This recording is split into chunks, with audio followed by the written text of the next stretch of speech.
এখানে যে smart flat প্যানেলটা দেখতে পাচ্ছি, এটা মূলত কারা সবচেয়ে বেশি ব্যবহার করবে এবং উপকৃত হবে? হ্যাঁ, এটাই হচ্ছে আপনারা যারা কর্পোরেট অফিস আছে তাদের জন্য আমরা সাজেস্ট করি। এছাড়াও যাদের ক্লাস মানে স্কুল, ভার্সিটি, কলেজ যাদের, তাদেরকেও আমরা সাজেস্ট করি যে টিচারদের জন্য এটা অনেক ইম্পর্টেন্ট। আমি একটু দেখাই শুরুতেই, ব্ল্যাক বোর্ডের দিন শেষ, এখন কিন্তু চলে আসলো ডিজিটাল বাংলাদেশ, যেহেতু ডিজিটাল ওয়েতেই পড়াশোনাটা হোক, আমরা এটাই চাই। এটা হচ্ছে আপনারা দুইটা অপারেটিং সিস্টেমে ব্যবহার করতে পারবেন, উইন্ডোজে আর হচ্ছে অ্যান্ড্রয়েডে। এখন এটা ওপেন আছে উইন্ডোজে, আমরা একটু উইন্ডোজের একটা অপশন দেখাই আপনাদের। এখানে নোটে আমরা ক্লিক করি, এসেছি। এখানে খুবই ইজিলি আপনারা কিন্তু লিখে লিখে দেখাতে পারবেন। মানে এখন হচ্ছে ছাত্রদেরকে কিভাবে পড়াবেন এটা আর কি। হ্যাঁ, তারপর আপনারা বাম হাতের অপোজিট সাইড দিয়ে কিন্তু ইজিলি এটা মুছতেও পারবেন। ধরেন এখানে লিখতেছেন আর আপনি মুছতেছেন, লিখতেছেন আর মুছতেছেন, সো একসাথে করা যাবে।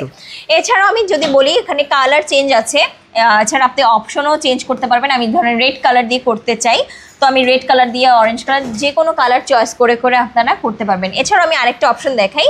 আমি হচ্ছে এখানে দেখেন লিখলাম, আমার হাতের লেখা এত ভালো না, তো যাদের হাতের লেখা আসলে ভালো না আমি তাদের জন্য বলবো তারা কিন্তু এই অপশনটা ব্যবহার করতে পারেন। এই অপশনের মাধ্যমে পুরো একদম প্রিন্টেড মনে হবে, একদম প্রিন্ট হয়ে গেছে। হ্যাঁ, আমি আরেকটা অপশন দেখাই এটার সাথে সাথে, এই অপশনটার মাধ্যমে কিন্তু এটাকে আরো বড় করতে পারবেন, আবার চাইলে কিন্তু এটা ছোটও করতে পারবেন।